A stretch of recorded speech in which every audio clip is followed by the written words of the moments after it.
hei hi mobile legend night mode chunia hemi hi ka night mode 2018 nge 19 night mode tutorial kon upload kha old version ni to bana man thei to lo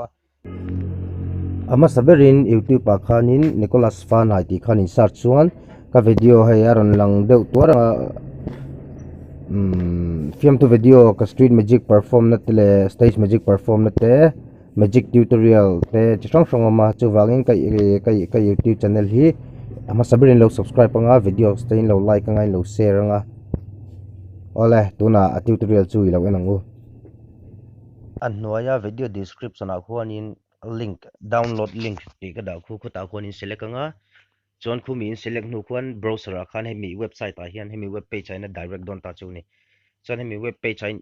hei unity ultra night mode ti hi in download nga 14.72 MB anita chuan hemi in download zo nuwa hianin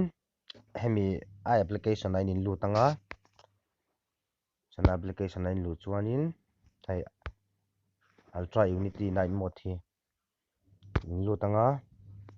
apply ultra night mode ti hi in met lenga hemi h si chuin close le menga chuan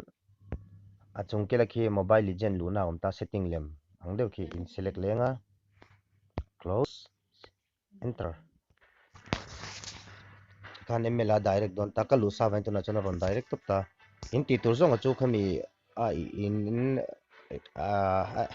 a custom map a khanin in apply to chon setting a hian graphic hi high ni nge tur ne graphic hi na lenga chona back to selve kan to mai practice